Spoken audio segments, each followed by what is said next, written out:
Hello again, it's John the Old Geek, and I'm back with another old school D&D video. But this one is not quite so old school. Yes, it's about AD&D, and yes, it's a module, but this one was published in 2013 by Wizards of the Coast and included in their Against the Slave Lords compilation.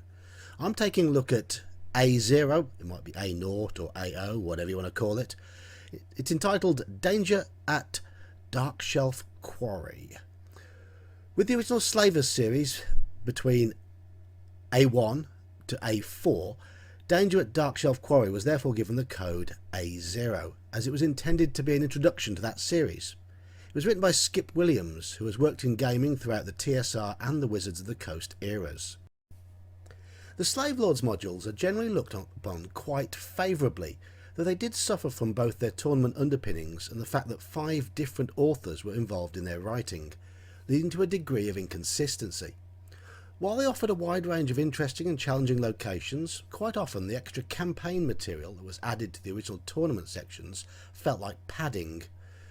They were intended for mid-level PCs, and the whole campaign lacked a little in background and setting information, at least initially, as more material of this type was added when the series was first reissued in the mid-80s for the Scourge of the Slave Lords supermodule.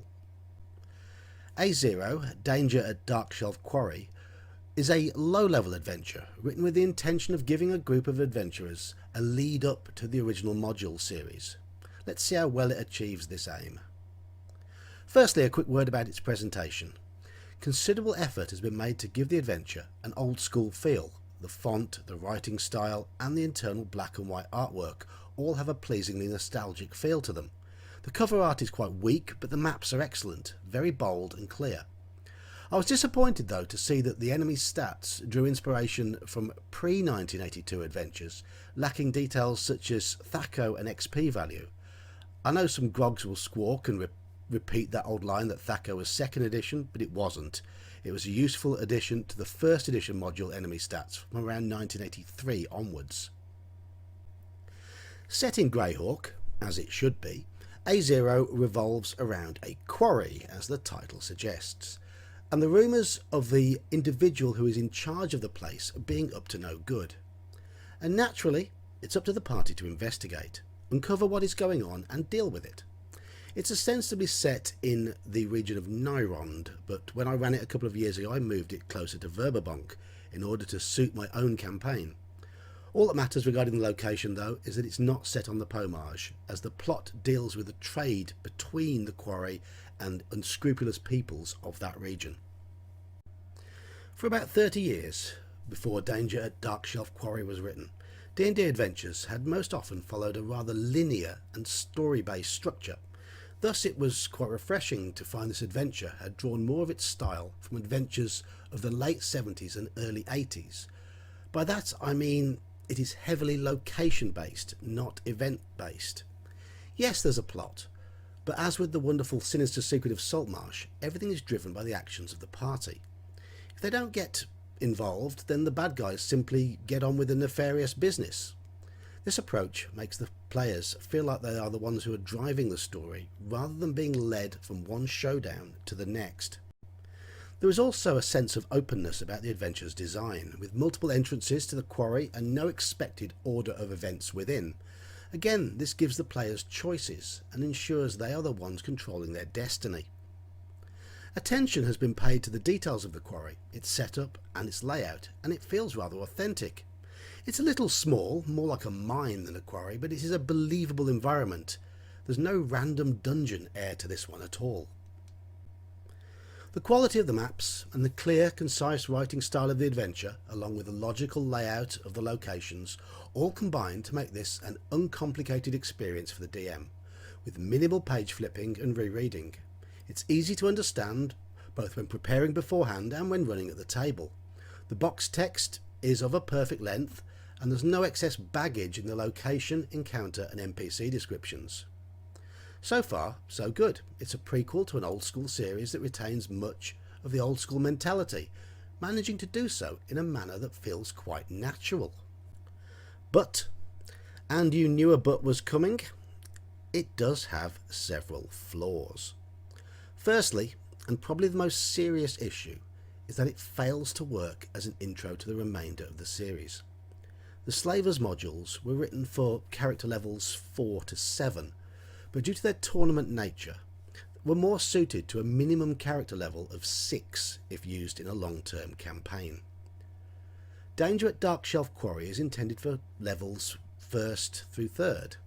Even taking into account the fact that it is possibly a little too tough for level 1 PCs, there is still a yawning chasm between them.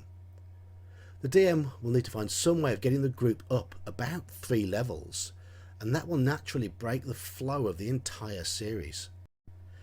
The gap between A0 and A1 is compounded a little by the fact that A0 is quite short. There's not much in the way of reward in there. Level 2 PCs could naturally reach level 3 quite easily, but level 3 PCs are unlikely to achieve level 4. My second issue is with the nature of the main bad guy in it, or more specifically his cover identity. It's ludicrous, utterly unbelievable. I won't say much more than that, as it would be an enormous spoiler, but it just does not fit in with old school expectations. And thirdly, despite all the nostalgic vibes, it does lack a bit of a spark. It's well crafted, with an interesting new monster, plenty of freedom, and the potential for a near perfect balance between combat, exploration and roleplay. But I just didn't find the adventure particularly compelling. It didn't grab me in the way an adventure should. The reason for this is hard to pin down. Maybe it's because it is newer and there are no rose-tinted goggles bathing it in the comfortable light of nostalgia in the same way the modules of 40 years ago do. I don't know, perhaps it's just me. Maybe I am being overcritical.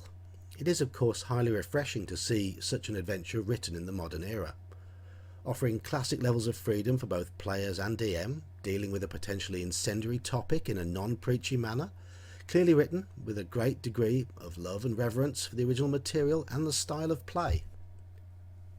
It is a worthwhile little scenario, whether or not it is used as a lead-in to the original quartet of adventures. It's challenging, requiring the players to be smart and cautious. It's easy for a DM to pick up and slot into a campaign, maybe as a second or third scenario for a group of level 2 or 3 characters. But sadly, it fails to serve the exact purpose for which it is written, that being a means of kicking off the Slave Lords campaign, as it requires the DM to create so much extra material to link the two together while bringing the party up to the required level. So that's why I'm giving it an overall rating of 6 out of 10. Very average.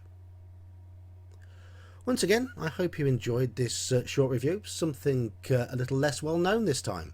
Thanks for watching, and don't forget to comment and click the thingies below to show your appreciation, or otherwise. Good night.